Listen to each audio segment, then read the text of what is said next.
Hi. Thank you for coming.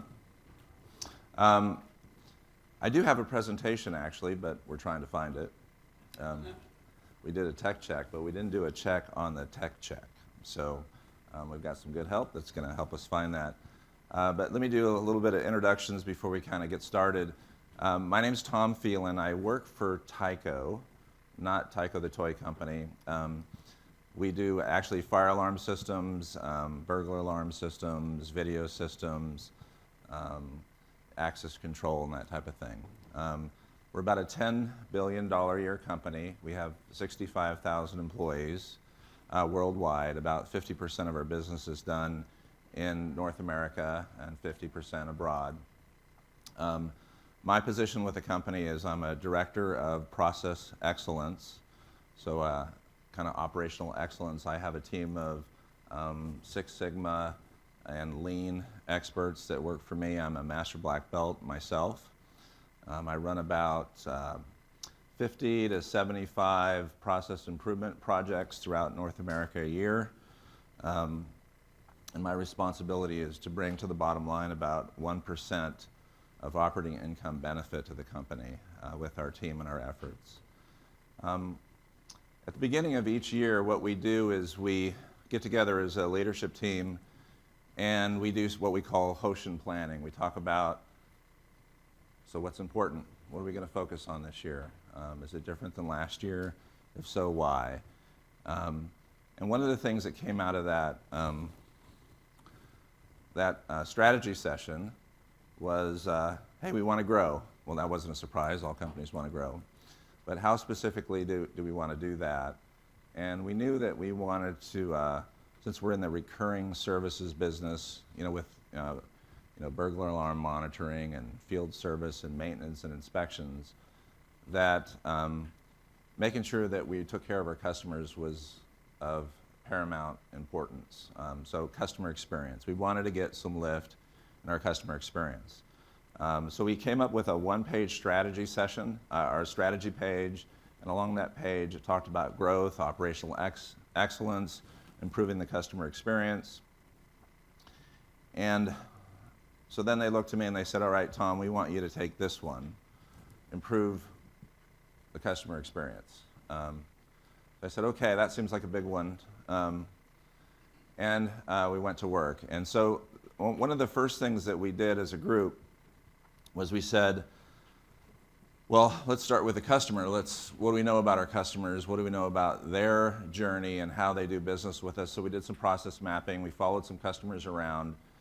We kind of said, what is it like for you to find us, to work with a sales professional or an account rep, to get your account set up, to go through the installation process? What about when you need a service call and those types of things? What about when you call our monitoring center? Because we as an organization, we have a sales team. We sell the service. We also manufacture a lot of these products. But we have a sales team. We install these systems. We service those systems. We do customer support.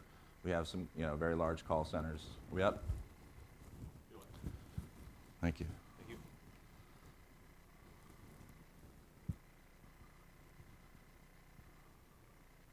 And so with this strategy, one of them was to drive service-led growth. And so this customer journey was kind of the bedmark, I think really the foundation of the beginnings of a dashboard.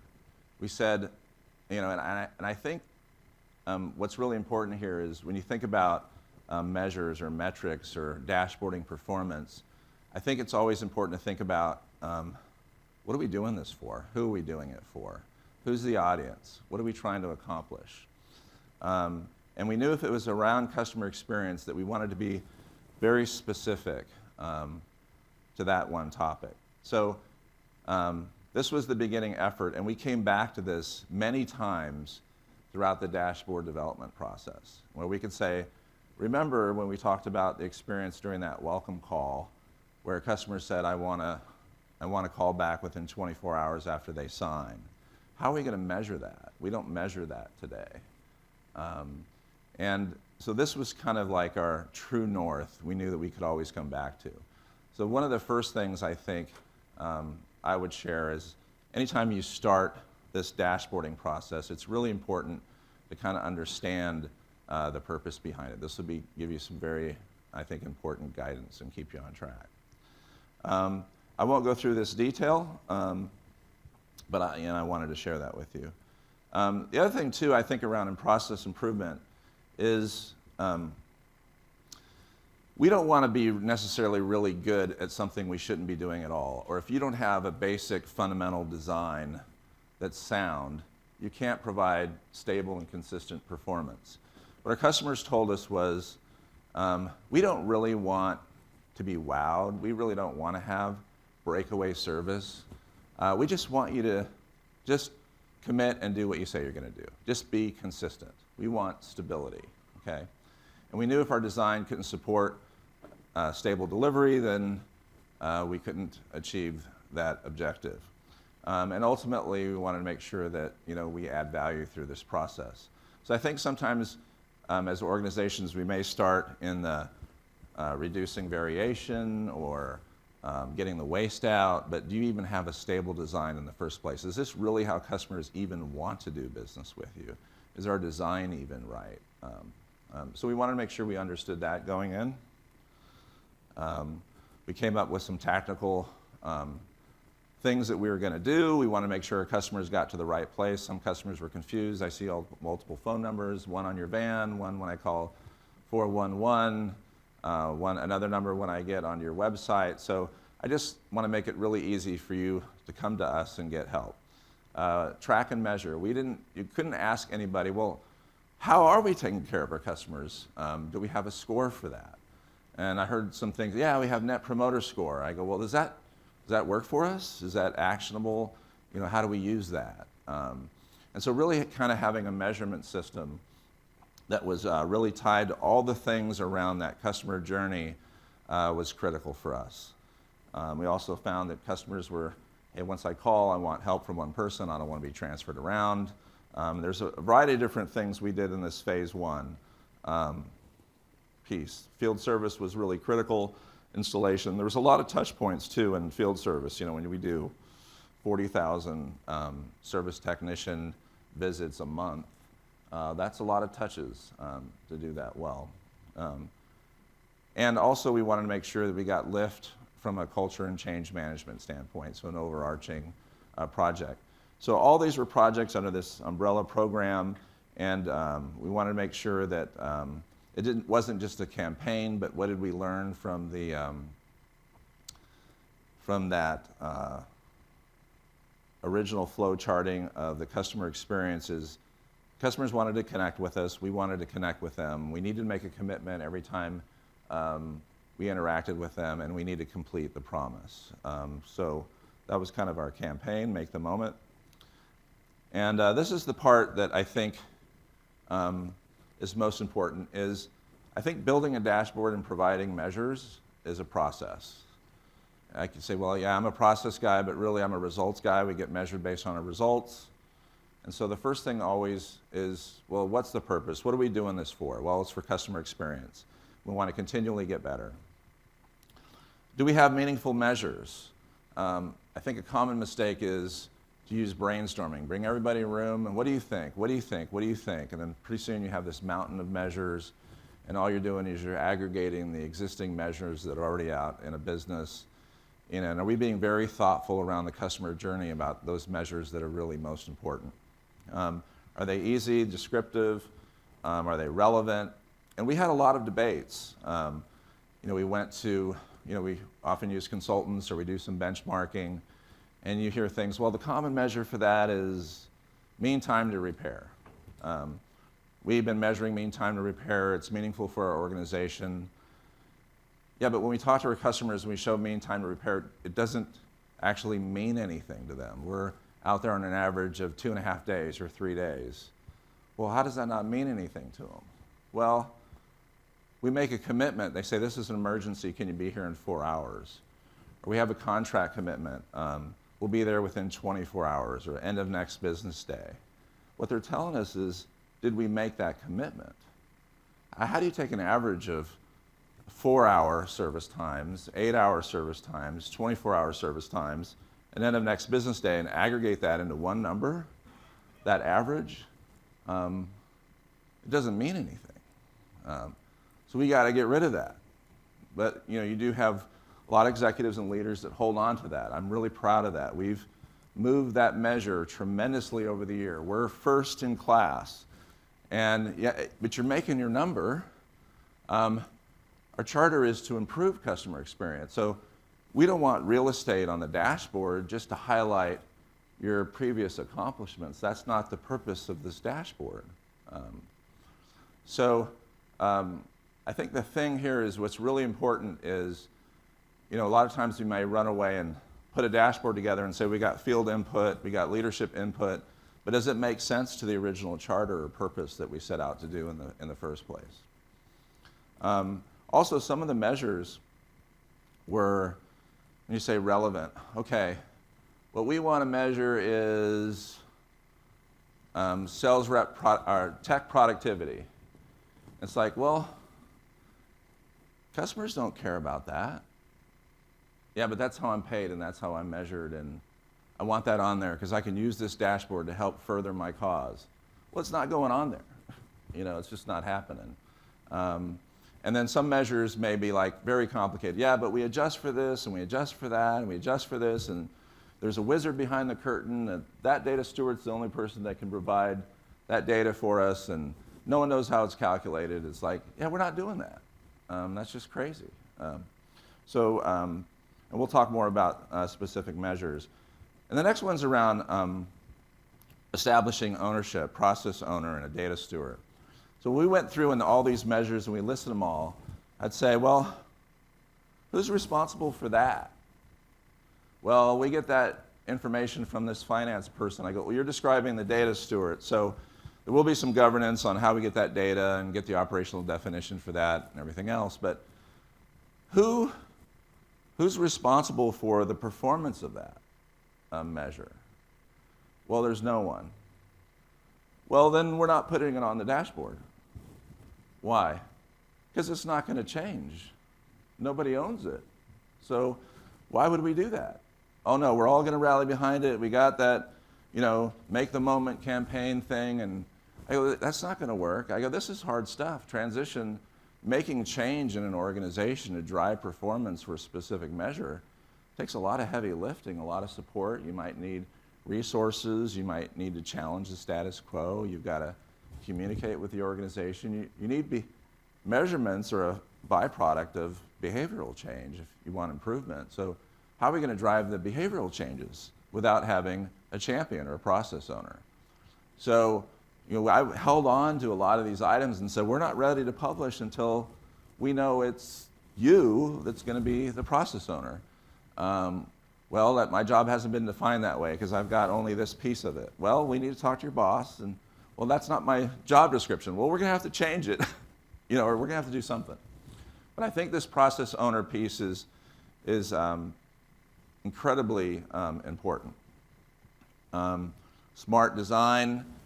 We got into a lot of discussions about, okay, so you publish a dashboard. What are the targets going to be? In this region, we're doing this. In this region, we're doing this. And should it be a 10% improvement? 10% improvement? I don't know if that's fair. Should they all have the same target? I don't know if that's fair. And you start getting through all these discussions about targets. Well, then we bring back the customer journey map, and we say, well, what do the customers want the targets to be? We can't establish them internally. Yeah, but they're not reachable. Well, they need to be reachable. That's our problem. They need to be reachable. And so what's interesting is you can get really caught up and you can destroy a dashboard by not having the right targets in there. So we said this concept, it needs to be threefold. Always use comparison. How are you doing against your peer? That'll drive performance or continuous improvement. How do you rank against your peers? And then how are you trending over time? And so with that, it kind of diminishes the whole fair target concept, and I'll talk more about that. But using those three elements was really critical in our dashboard design.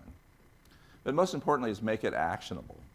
So some of the dashboards, when we put a gallery together and put them all up on the wall and said, this is what you guys are telling us, this is what the customer's telling us, walk by and take a look at it, take a yellow sticky, write a note on it, what you think about it. But I think the most essential part of that, vetting the measures down, because some people said you should have no more than 5 or 7 measures. Some people said, I don't know, 60 seems like a lot. I don't know if you can focus with 60, right? And so you will always vet measures down. You only have so much real estate, so much focus. And so part of the vetting process, the easiest part was, well, let's look at that measure. You're at 75%. What if it goes up to 80? What would you do? What if it goes down to 70? What would you do? I don't know, I'd look at another measure. That one drops. It's not actionable. The measure by itself isn't causing immediate insight and action. It's not serving the purpose. It doesn't belong on the dashboard. So those are some of the things we used. Documentation is just critical. We're all in such a hurry. We're so busy, just drafting the operational definition. When we worked together, we had some great suggestions. I worked with Rob Cawley, who's sitting back there. Wave your hand. Hi, Rob. And so, PowerPivot Pro, by the way, a great organization. And so I flew. I said, hey, Rob, we got to meet. I watched your video online. You're funny. You're smart. I want to have fun doing this, and I need to deliver on this. It's a really, as you saw, it was one of our most critical strategic initiatives as an organization. I got to get this right. I said, come on down. We'll hang out. So I said, okay, I'll book my hotel. Came down and said, well, where should we work? Well, let's go to one of our offices. You got 1,200 of them. We'll go to a Tyco office. We'll sit there. We sat there the first day. We said, what are we doing here? He goes, come to my house. I have a studio upstairs, an office, and we'll sit side by side. And I was in a hurry to do this stuff. So I said, well, there's all this sensitivity around the data and security and stuff. I'm not IT. I work with IT, and they're going to freak out. I can't give you this data. And so how are we going to do this? We'll just sit shoulder to shoulder. You take your laptop, you move it here. I go like this. We got a whiteboard behind us. And in a week, we'll have it done. And in a week, we had it done. We had the wireframe done. We had the dashboard ready to publish, refine the requirements, and make any minor adjustments that I could make myself. And who makes a dashboard that fast? Most of the time, these things take a year, 18 months. They never get launched. They go sideways. So hats off to you, Rob. It's been great to work with you. And we've had a lot of projects since that we've worked together on. Getting the sources and calculations, learning little tricks like, Tom, why don't you just hover your mouse so the user we'll just have it linked to the same cell. So when you hover your mouse over that cell, instead of it linking to go somewhere else in the spreadsheet, we'll have it go to the same cell that you're on, and a message will come up, and that could be the operational definition. It's like, that's beautiful, man. So, when they're looking at it, and they just put their mouse over there, it says, yeah, this is calculated by this is the source and all there, and they take it off and it goes away. Yeah, that's cool. So those kind of tricks in working with folks that have put dashboards together over and over again and have those is invaluable with the change management and the rollout and the training and education. Does anyone have a question on what I'm talking about there? Have you done that before? Pretty cool. The previous talk, I think they were talking about doing sensitivity analysis or scenario analysis, and you can go into Power BI and have a table and change the values and get different outputs based on exchange rates. We had a similar scenario where we said, well, this office, we said, well, you got to have the installations done on average within 10 business days. You suck, you're way out there, you got to get to 10. You're doing great. You're at 6 days. Tom, but yeah, we want to continuously improve. I don't want to target a 10. I don't want to tell my people, rest, relax, you guys are good. I want to get down to 5 days. Great, we'll put in a disconnected slicer. So it'll say 1 through 15 days. And so I'm going to roll this out. Everyone will see the target at 10 days. When you go to your office, pick 5. All the targets will change, the values will change, and now you have a target that's specific for your office. It's more aggressive than the national target that we rolled out on. Beautiful. Another great suggestion, which really helped us get out of what was a trap. Build buy-in to the measures, diagnose issues, calibrate, interpretation, pursue targets, and celebrate success. So one of the things I said too is the dashboard, so we're going to do all this work ahead of time. We're going to put the dashboard together. We'll push it out to the field, deliver it, and then what? Good luck. Project done, check. You go, no, we can't operate that way. We're not process people, we're results people. So we want to get to those targets. So before we deliver this tool, we need to agree on how you're going to use the tool. Well, Tom, you're kind of stepping outside of the boundaries here. You're just supposed to give us a dashboard. I go, no, we're supposed to improve customer experience. So when we deliver this dashboard, we're going to use a management action planning approach, where you as a general manager, you're going to pull your team together, you're going to get your stuff, you're going to go around and say, sales manager, what was your target, where are you at, what's the gap? Ask the team for suggestions, pick those, pick your own, commit to your result, or what you're going to do, and we'll go to the next person. So as a group, we're going to work every month together, virtually, in some cases physically, share the results, come up with an action plan, pull that together, and deliver those action plans and drive performance. So the other thing, too, to think about is I don't think the dashboard process ends with publication. If you can reach forward and you can reach back, it's really about the outcomes. What makes this dashboard great isn't really the dashboard at all. It's kind of like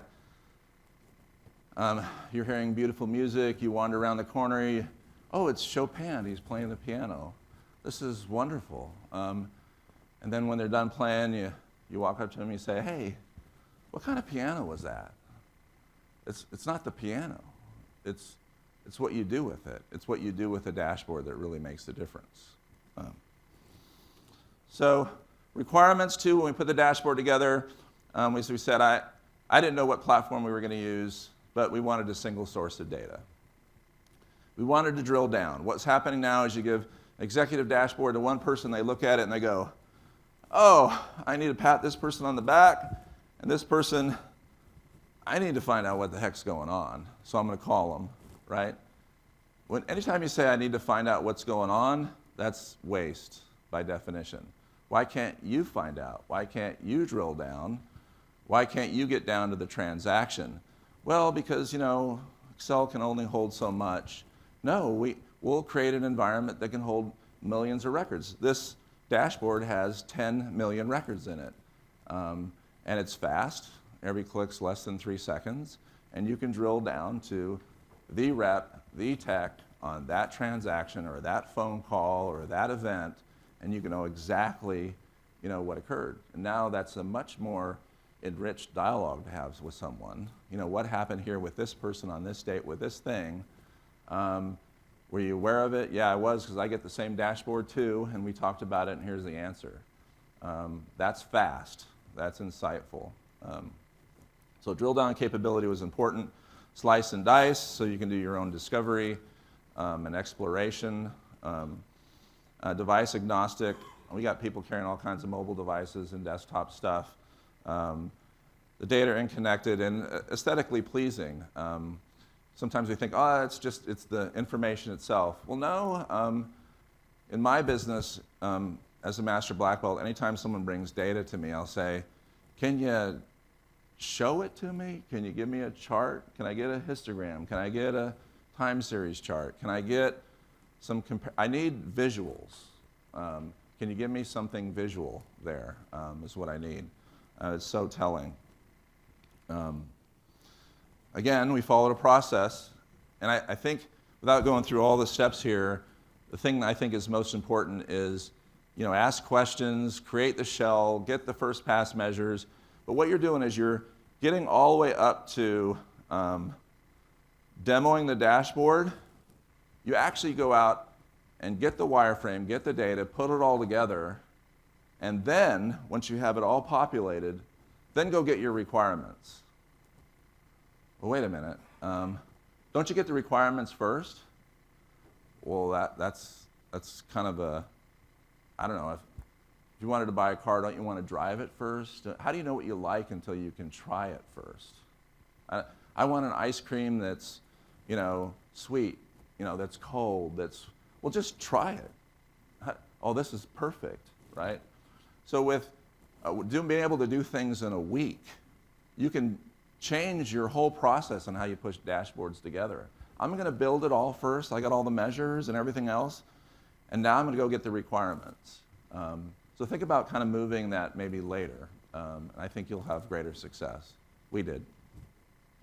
It's an iterative process, so step 10 and step 11, demo the dashboard, validate, make sure you got a steering committee together, at least 3 folks that are ultimately going to make decisions when you can't get consensus.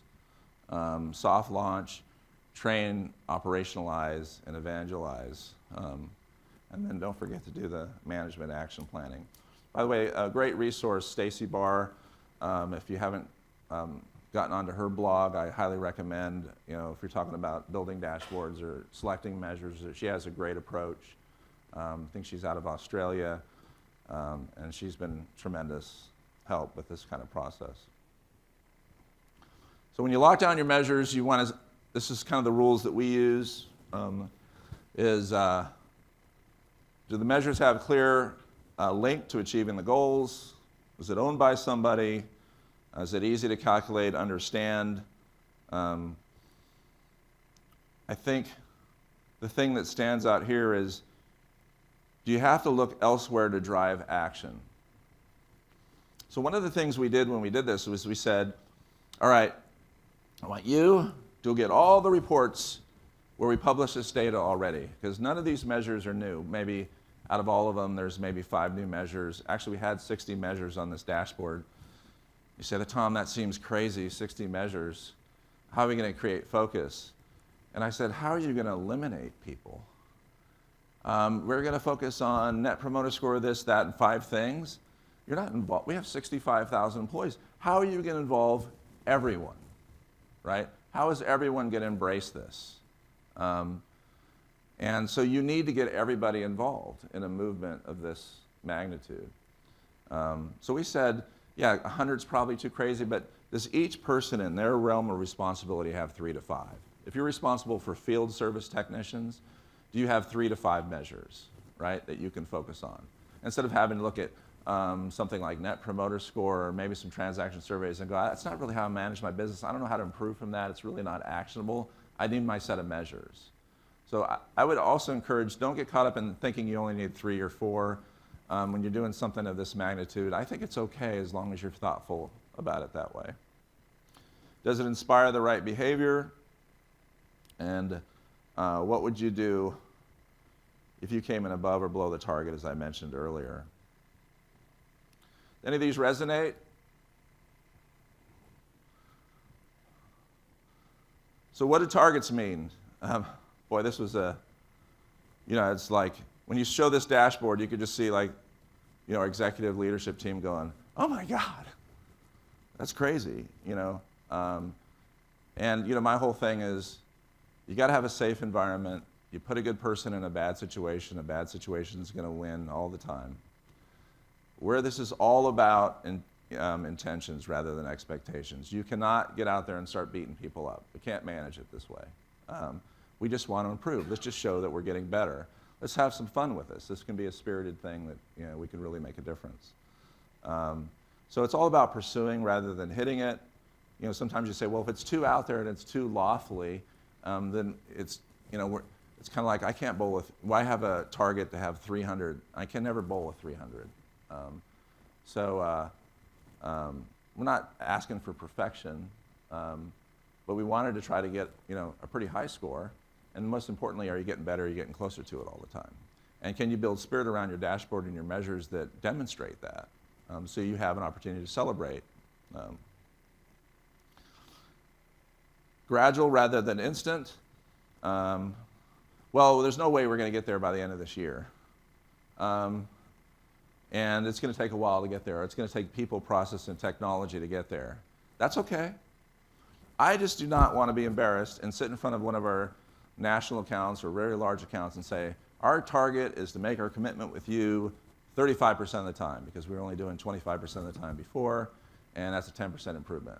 They're going to go, what are you talking? Are you proud of that? No. But it's better. I think our employees and our leadership team and our management team wants an aspirational goal. They just want a safe environment, and they want to be recognized as they make improvements, right?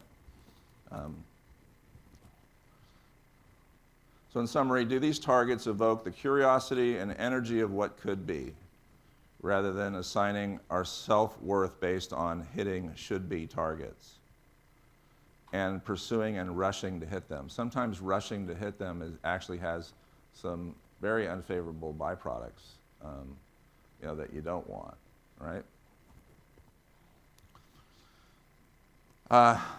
Data is an asset. There's two things here: is what's the data quality? We do measurement system analysis. Is it reliable? But it's kind of interesting. It's like, no data is perfect, but is it good enough? Does it serve the purpose? Will you take the right actions when you see that data? So a lot of those ones where it was kind of questionable, because we had 16 different sources of data, where some of it you had to collect on checklists, some of them were in spreadsheets, some were in databases, some were in our global data warehouse, some we did through Essbase, and bringing all that data into one place. Some of that data was more reliable than others, but I think the important test is, will you be making the right decisions based on that level of reliability from that data set? And does the frequency match? Like some of them we update daily, some are weekly, and some are monthly.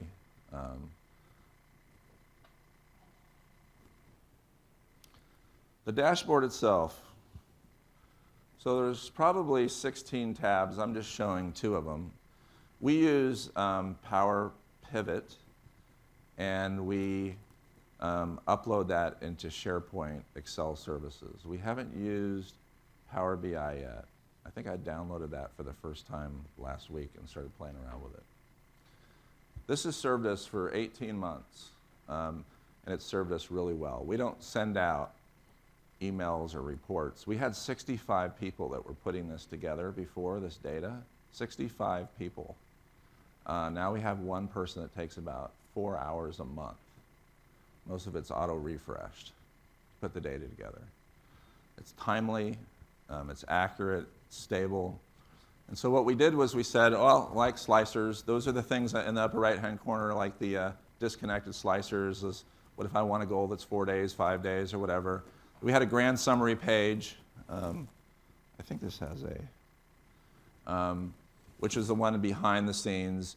We put all the measures based on the customer journey. We have all of our listing post measures together, our key performance indicators for those that say, I need give me the critical few 4 measures. What are we trying to drive down? Customer attrition, net promoter score, continue to do business. We also found when we were talking with our customers that the question, would you recommend us, based on the customer journey and the experience that they were really looking for, they really wanted to know how much, this is taking more effort than I was expecting it to take. Customer effort scores actually had a higher correlation to customer attrition than the net promoter score did for us. Correlation was around 35-40% versus 25% for net promoter score. So what customers really wanted is, I need it to be easy to do business with you guys. Just make it easy for me, right? So that got promoted as a key performance indicator. And then we had measures for account management. Sales reps were involved. They were part of setting expectations and how quickly to get proposals out and that type of thing. We didn't have any of those measures before. We had to put those in. Installation measures, service measures. So all these categories behind here was tied around the customer journey. We have regions and districts, and so slicing and dicing. We use little sparkline charts for trending. You could click on an area for ranking, and then you got rankings. This is how we did the rankings for all the measures. We had a weighted rank. We had an award that went out as an area general manager if you won for the month. We had a large trophy that would come to you, and you get to engrave on the trophy your office name, and all the people get to take a picture of it. And if you win next month, you get to hold on to it. If you don't, it goes to the next office. At the end of the year, whoever's ahead year to date gets to keep that trophy for the year, and then your office gets certified as, A-level customer experience performing office. So built a lot of pride around some of the reinforcement aspects.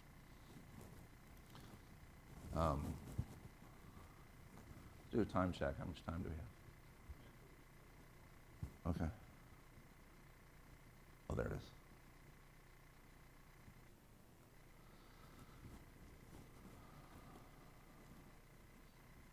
I've talked about all these things.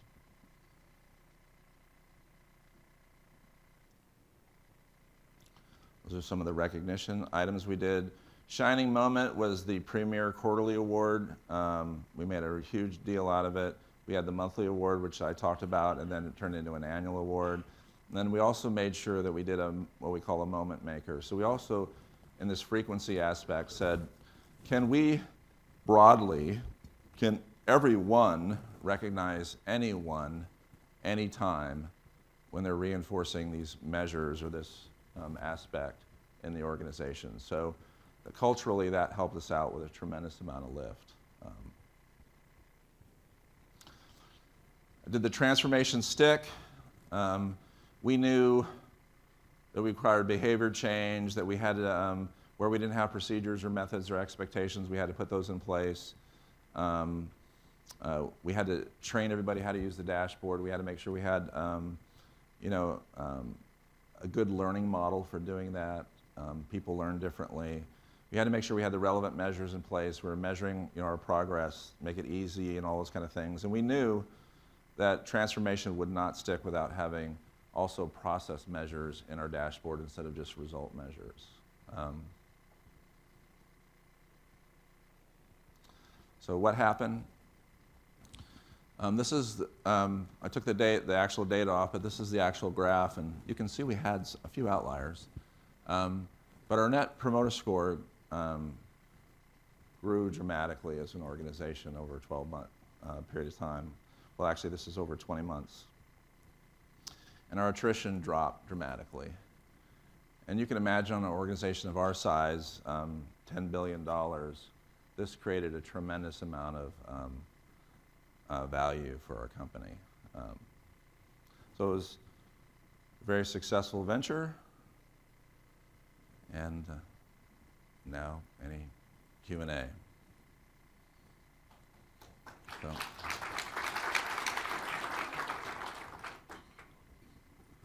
Any questions? Sure. Hey, Tom, that was really a great presentation. When you were talking about the amount of hours that you went down to 4 hours from one person from 65, yeah. Was that, what kind of back-end plumbing were you talking about when you were getting everything, data transformed and prepared and all that? Yeah. Can you speak to that a little bit? My best friend was actually one person. Her name is Mono. She works out of her house. She's a BI person on our BI team. So if you have a business intelligence BI person on your team that, can you help me write this SQL script? Can you help me get it into GDW? Those are the two magical things. If you have that kind of partnership, just anything can happen. In fact, I know the only reason why we're able to get that work done with Rob and team in a week is we came with the data, is we had the data there. There's a tremendous amount of work trying to just get all your data collected and centralized. And that's where I think that really is what came in handy. What's interesting is we collected all those reports also that's being published, and the stack was about this high.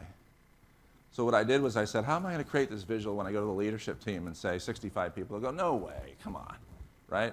So I said, I want to know how many people we send these to, how many are on CC, times that by the frequency that we send them, and I want a copy of every one of those reports for a month's period of time. And I went into the leadership team and I took the stuff and I went into the center of the table. I just dropped it. I said, that's what we're doing today. And it's like, and this is all that goes to a regional vice president. How can they make sense of that? There's no way. You can't. How do you figure out how to make sense of that? And then this is what we have today. Just click. You don't have to know Excel. Just click. Play around with it. You can't break it. So that was the beauty of that transformation. The interesting thing is, again, is we used those reports too as we set them aside and said, which are the ones you really rely on? And we found actually the accuracy of what we're publishing is higher than what was being distributed. It's like, well, these don't match. So, what's our QA check? It's like, well, no, this is what we use, and this is, how we make decisions, facts and data and all that. And I go, this is the report you use, and yeah, that's wrong.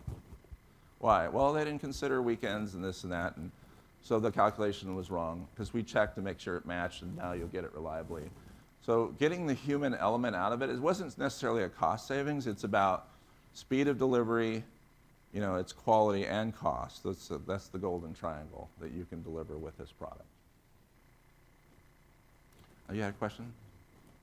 Really related to the timing, start to finish. Yeah, start to finish. I'd say it probably start to finish took about 3 months from the first conversation to delivery. Now, that one went really well because we had a great sponsor, tremendous sponsor.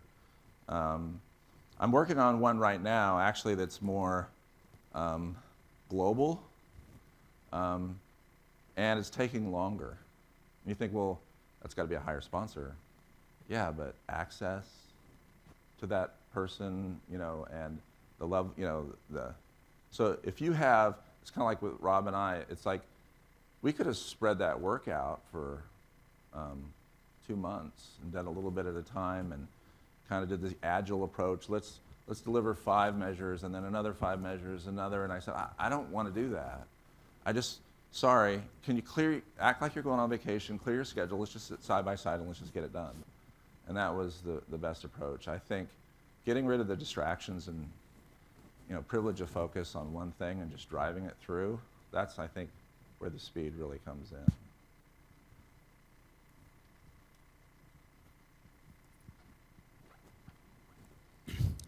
Thanks for coming and talking today. Sure. You have figured out a really good path forward in doing this kind of work, how to get a lot of the roadblocks out of the way and how to reduce a lot of the noise. If you could just zoom out for a second and Sure. say a little bit about sort of how you got to this level of wisdom and just some of the, if you could go back in time maybe 20 years and tell yourself something now Yeah. about doing this kind of work, what would it be? Wow. It's kind of funny. Someone says, Tom, why are you doing this kind of work? What do you do? People ask me, what do you do for a living? And I say, well, I'm kind of a statistician. And it's like, then they kind of turn away and they ask someone else, so what do you do? Doesn't sound very interesting. He says, why do you want to do that work? Well, I didn't have the personality to be an accountant, so I decided to do this instead, or certain jokes you collect along the way. But I think it's about being just inquisitive. It's about discovery. I like to figure things out. I found that data is the answer to everything. Anytime I have trying to facilitate a conversation where people don't agree, bring data. It's amazing what it will do, facts and data. So I think that's the key, is if you can really kind of look at it and go, ask 5 whys. Why is that? Why is that? Why is that? Why is that? And keep going. And then get the root cause, even there might be a couple of them, and get the data. We talk about this kind of loosely. We're going to measure decisions based on facts and data. Well, do you have it? Do you have the facts and data? What do you not know that you want? Somebody knows that somewhere in the organization. Build your network. right? Build strong relationships, find out, get the facts and data. And then, you can do anything. The key is, you can't do everything, but you can do anything, I think, if you can get the facts and data. Hi, Rob. Hey, look, they gave me the mic. So, just from listening to you, it's pretty clear that you're not, at liberty to discuss the ROI, right? In terms of numbers, which is a shame, right? Because I know that it's astounding. What are you able to say about sort of the impact? What's as far as you can go and push the line without, breaking a rule? Yeah. Let's see. How much do you guys think Michael Jordan paid for his house? Yeah, we did better than that. Many times over. Many times over. Yeah, it's, if you do it right, and again, you got to think it's not just the dashboard. It's like, what makes this stuff really great? We're going back and saying, Tom, let's do this again, and it doesn't stop. I've got the IT folks going, we have this team now in Cork, Ireland headquarters. We developed this whole BI team, and we have selected our choice of how we're going to deliver BI. We're going to use MicroStrategy. I go, well, did we buy that yet? No, but we did an exhaustive study, and that's the way we're going to go. I said, okay, great. We're partners. We bring everybody along. And so this is what we ought to do. We're going to build it in PowerPivot. We'll call that a wireframe, and then they'll give you the best requirements for you to go away and put it in MicroStrategy, right? How's that sound? You do want good requirements, right? Yeah, because you like all this stuff, figuring everything out. That's the hard work, right? You want to get in there and do cool stuff, right? Yeah, if you could help us with that. And so I said, okay. So then we delivered it. And when we delivered it, we had all the business leaders and the IT folks in there. We said, well, so here it is. Here are the business requirements delivered in a wireframe for you. Do we have it right? And they said, yes, thanks, Tom. This is awesome. And then the IT person says, okay, we're going to put this, oh, we don't need anything else. We're done. This is good. This is all we need. Thanks. The other thing, too, is it's a very interesting time in our company and many companies is I actually work for the CIO and transformation leader of the organization. So the CIO and I are partners that work for the same boss. And we have an agreement. I won't do anything without you, and you won't do anything without me. Process comes first before technology, and process improvement often requires technology. We're going to have the best partnership possible, right? That's the other thing I would encourage you is I don't think this has to be a rogue, don't leave IT behind. They've helped me out tremendously. When we went and wanted to post this stuff on SharePoint, I didn't know we had to get a separate server. It's like, oh, I thought this was free. What's your argument, Tom? We're going to use this because we already have it. We have Excel. We already bought it. I don't have to buy ClickView. I don't have to buy MicroStrategy. I don't have to spend $1 million. People already use it. I just want to use what we have. It's free. And someone said, oh, no, you need a server, and you spend $100,000. It's like, $100,000? Are you kidding me? For a server? Can't we get well, they want their stuff, right? I go, no, we're going to bootstrap this thing. Let's just go find an old laptop somewhere. And we've been running off a makeshift server that we found in a closet somewhere for 20 months, and it's been fine. And we haven't had to spend any money. But I did have Rob on that call with me with all the IT folks to calm them down. Guys, all we need is this. We don't need all this. And so the other thing, too, is if you work with a partner, bring your partner in early. You may not think, oh, I'm just going to use them to do this. Just giving that credibility and confidence that you can deliver on your commitments and what you're setting out to do. Bring them in on the whole, this is what I'm trying to do, this is the approach, this is the landscape. They can really help you. So IT is my friend, but it's my schedule, it's my pace, it's my customers, I need to deliver. We need to help each other. So the other thing is don't give them the wheel. you're still in the driver's seat, but bring them along for the ride. Don't leave them behind. They can really help you. They're great co-pilots, but I wouldn't let them be the pilot. I can relate a lot. I'm a director of Six Sigma for Cintas Corporation. Okay. So I relate it to almost everything you Yeah. said. Yeah. In terms of the use of PowerPivot and all this different technology, you mentioned you have a BI team. So we have Six Sigma team kind of functions as the BI team. Yep. And then we have IT. That's where my BI person is actually on our team. It's not part of the BI team. Yeah. So I'm wondering, as your org runs now, is every time you put together one of these things, somebody from the Six Sigma team, someone from the BI team, or you just train all your black belts Yeah. themselves? So nothing really gets done unless you measure it. Well, I'd say nothing gets focus unless you measure it. It really gets done as if you pay people. It's part of their compensation plan. But focus is sometimes all you get, and it's good enough. But every project we work on, what's the baseline? How are we improving? How do we know? We measure everything. And so the analytics that we do behind some of these, this is just kind of the starting point. Predictive analytics and all the things we do can be very, have a lot of depth towards them. I'm great to see some of the new stuff that I saw the other day. I thought, great, I don't have to go to Minitab anymore and do that. I can just do that here, all in one place.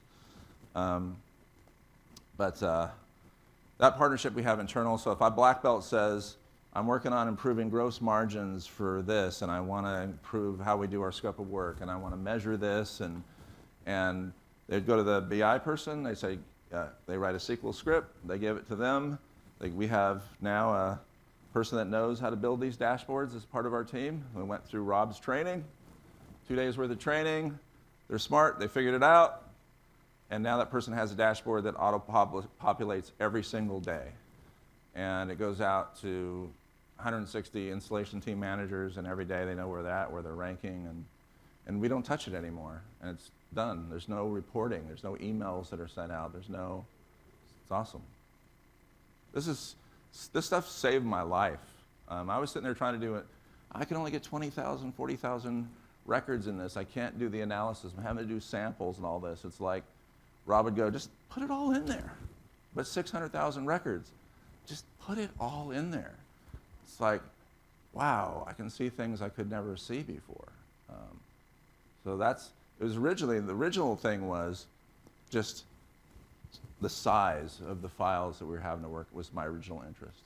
And I did the Shandu online course. I watched the Mike Gervin stuff. I do the Bill Jelen, and I thought I've done all that stuff to just try to get better at your skill set. And I just saw Shandu had Rob in there as a guest speaker, and I go, I'm calling Rob. And that's kind of how the journey started.